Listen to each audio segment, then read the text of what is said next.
नमस्कार दोस्तों, मैं अभिषेक दुबे आप सभी लोगों का स्वागत करता हूं कैरियर इंडिया एजुकेशन में। आप सभी लोगों को राष्ट्रीय युवा दिवस पर बहुत बहुत शुभकामनाएं। हर साल 12 जनवरी का दिन देश में स्वामी विवेकानंद जयंती के तौर पर मनाया जाता है। स्वामी विवेकानंद को ओजपूर्ण विचार हर वर्ग, जाति और धर्म के लोग हमेशा प्रेरित करते रहे हैं। निराशा से भरे जीवन को ऊर्जा से भर देने वाले उनके विचारों के चलते ही स्वामी जी के जन्मदिन को देश भर में राष्ट्रीय युवा दिवस के तौर पर मनाया जाता है। 1985 में भारत सरकार ने स्वामी जी के जन्मदिन को राष्ट्रीय युवा दिवस के तौर पर मनाने का फैसला लिया। भारत सरकार युवा दिवस को बड़े स्तर पर मनाती है। इस बार खेल मंत्रालय के द्वारा कर्नाटक सरकार के सहयोग से 12 से 16 जनवरी तक कर्नाटक के हुबली धारवाड़ में 26वें राष्ट्रीय युवा महोत्सव का आयोजन किया जा रहा है। प्रधानमंत्री मोदी जी विवेकानंद जी की जयंती के अवसर पर 12 जनवरी को कर्नाटक के हुबली में इस वर्ष के राष्ट्रीय युवा महोत्सव का उद्घाटन करेंगे। इस वर्ष युवा दिवस की जो थीम है वो है विकसित युवा विकसित भारत। चलिए दोस्तों, तो समझते हैं विवेकानंद जी की कुछ बातों को। आप गीता के अध्ययन की बजाय फुटबॉल के माध्यम से स्वर्ग के अधिक निकट होंगे। जी हाँ दोस्तों, ये स्वामी विवेकानंद जी के ही विचार हैं। अब इन विचारों को समझते हैं कि उन्होंने कैसे कहे, क्यों कहे। समझिए, यह उद्धरण विवेकानंद की पुस्तक lectures from Colombo to Almora का एक हिस्सा है।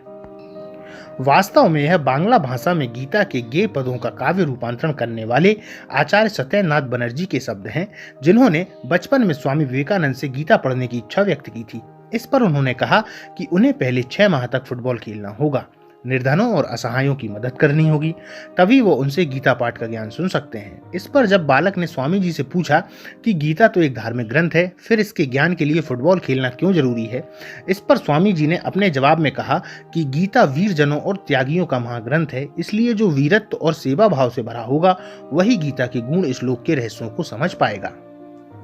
स्वामी जी दरअसल किसी को गीता फेंकने और सिर्फ फुटबॉल खेलने के लिए नहीं कह रहे हैं। वह तो पहले फुटबॉल और फिर गीता पढ़ने के लिए बोल रहे हैं। दोनों ही आवश्यक हैं, पर पहले फुटबॉल क्यों, आइए समझते हैं। दरअसल गीता का ज्ञान व्यक्तिगत लाभ हानि से ऊपर उठकर अर्जुन को कृष्ण की एक सलाह है। कृष्ण अपने प्रवचन में कर्मयोग, भक्ति योग, ज्ञान योग के महत्व पर प्रकाश डालते हैं।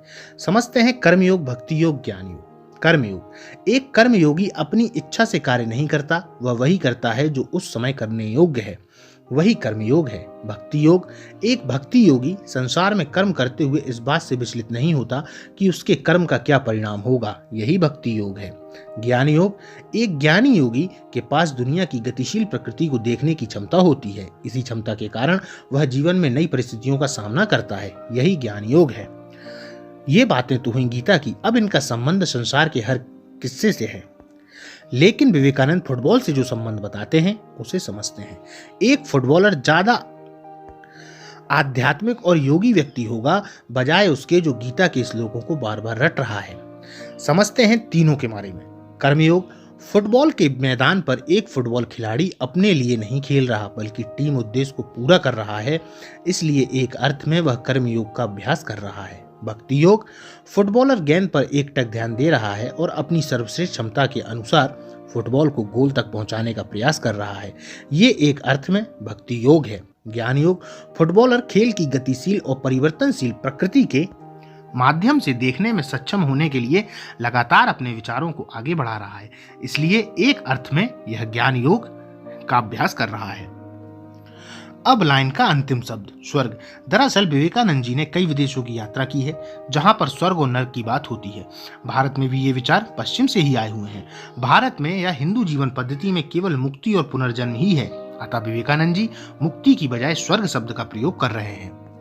अब मैं आपका ध्यान उनकी उसी किताब पर ले जाना चाहता हूँ, lecture from Colombo to Almora, जो कि स्वामी जी के शब्दों में है। सुनिए, हम कई चीजों की बात तोते की तरह करते हैं लेकिन उन्हें कभी नहीं करते। बोलना और ना करना हमारी आदत बन गई है। उसका कारण क्या है? शारीरिक कमजोरी। इस तरह का कमजोर मस्तिष्क कुछ भी करने में सक्षम नहीं है। हमें इसे मजबूत करना चाहिए। सबसे पहले हमारे युवा मजबूत होने चाहिए, धर्म बाद में आएगा। मजबूत बनो मेरे युवा मित्रों, मेरी आपको यही सलाह है। गीता के अध्ययन की तुलना में आप फुटबॉल के माध्यम से स्वर्ग के ज्यादा नजदीक होंगे। ये साहसी शब्द हैं, लेकिन मुझे उनसे कहना है क्योंकि मैं तुमसे प्यार करता हूँ। मैं जानता हूँ जूता कहाँ चुभता है, मुझे थोड़ा अनुभव हुआ है।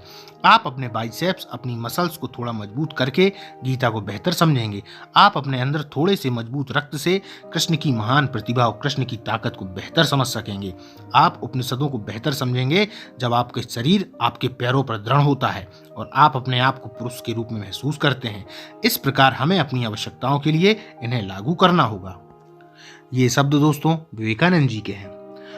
जो कोई भी इस उद्धरण को सुनेगा वह शुरू में हैरान रह जाएगा, लेकिन इस उद्धरण के पीछे का व्यवहारिक अर्थ इस बात की पुष्टि करता है कि क्यों गुरु रामकृष्ण परमहंस ने नरेंद्र नाथ दत्त को विवेकानंद के रूप में सही नाम दिया। एक बार मैं फिर से दोहराऊंगा, उठो जागो और तब तक मत रुको जब तक कि अपने लक्ष्य तक पहुंच ना जाओ। युवा सन्यासी के रूप में भारतीय संस्कृति की सुगंध विदेशों में बिखराने वाले साहित्य, दर्शन और इतिहास के प्रकांड विद्वान, आधुनिक भारत के एक महान चिंतक, महान देशभक्त, दार्शनिक, युवाओं के प्रेरणा स्रोत और एक आदर्श व्यक्तित्व के धनी माँ भारती के सपूत स्वामी विवेकानंद जी की जयंती पर उन्हें सत सत नमन और आप सभी लोगों को राष्ट्रीय युवा दिवस की बहुत बहुत बहुत शुभकामनाएं। जय हिंद दोस्तों।